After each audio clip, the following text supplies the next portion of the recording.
All right, let's wrap up a busy week on the election trail with my good friend, Friday night regular Radio 2GB broadcaster Luke Grant.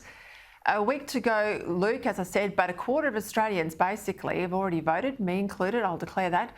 My vote's already in. Patchy week for the coalition. Still not a clear winner of a week, though, for the opposition. More gaffes from the Labor leader and his deputy, again in hot water over the relationship with China. I'm going to talk to Sherry Markson about Richard Marles in a moment, but give us your assessment of the week that was. Well, I think there's two finishing lines, Peter. It's almost like a handicap, this. Albo, so they start at the 100-metre mark. Albo's got to run 80. The Prime Minister's got to run 100. And it seems to me that even if the Prime Minister has a good week where he knows all the detail, he's able to answer every question, and he appears to be able to answer every question. New good policy initiatives, although no really big. I agree with what you said at the start. We had a real opportunity here to get something going in this campaign, post-COVID, the new Australia, whatever. But he nails it or goes close to nailing it every day, and that's never good enough. Meanwhile, the other bloke just has to be upright and vertical and essentially know how to spell cat, and it's a great day for him. And we had a bad day in the middle of the week. I don't know that really impacts on the everyday Australian who doesn't understand that necessarily a leader issuing or uttering a number is a big thing. But there's two levels, Peter, and I think that even you accept that Albo won the week where he wasn't around just by not being around, even though there's been a gap every week, it seems just to get waved through. It's extraordinary, Peter. Yeah, if you believe the polls, Labor are leading despite their poor leader, and the Liberals are struggling because of their leader. He had a shocker of a week. These aren't blips. These are serious gaffes. I mean, I've been around in politics a long time. I've met him a number of times.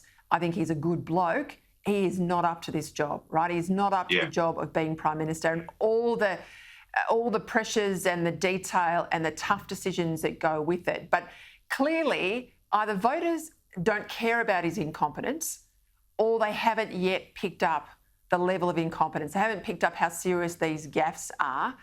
What do you think it is? Well, can I just give you option C? They so dislike the Prime Minister that it doesn't matter what the other guy does. Now, as an exercise, I had a look at that Channel 7 debate via social media.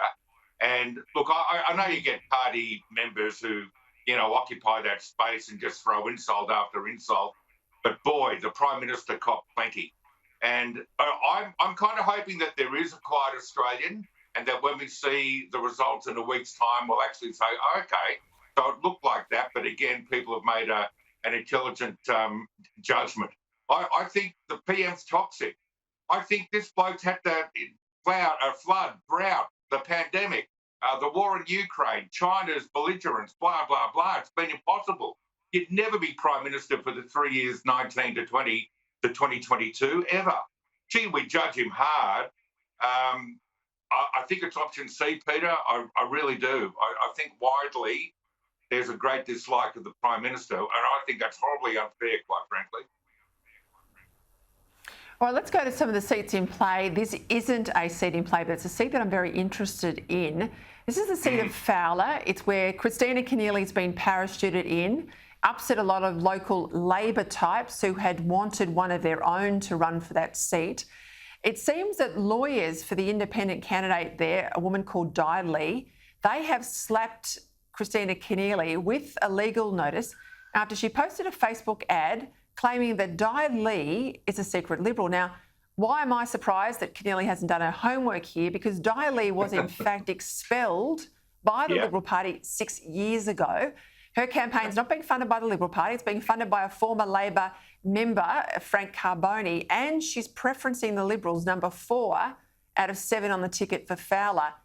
It seems to me that this is a desperate move, this Facebook attack, a desperate move from the Keneally camp, which says to me they might actually be a bit worried about Di Lee. Well, they should be. Di Lee's very popular, but she's consistent. in her electoral failing. Now, she stumbled into the New South Wales Premiership and then got lapped. We know what happened at Bennelong. She had to be appointed to the Senate. I don't know that she's that endearing a character. I try to look at her from the point of view of a fair-minded observer. Would I vote for her? And very often when she's being interviewed, there's a sense of nastiness. I hope I'm not being unkind to Christina, but I don't know that she's that as an electoral proposition. Well, she's failed up until now. I can't see her as being. This is in play, this seat. Let me tell you. I've heard from people who live in the area. I've heard from people at pre-poll. This is very much in play, and much of that comes down to Christina Keneally. I mean, can they get it wrong again? Who's to say they can't? Well, the way she fails up and gets rewarded is she loses out in Fowler. God help us, she could end up being put into a seat in Queensland or anywhere else. It's extraordinary. Yeah. Luke, thank you for your time. See you next week. We'll be on election eve, you and I, next Friday night. We'll see what it looks like then. Look forward to it.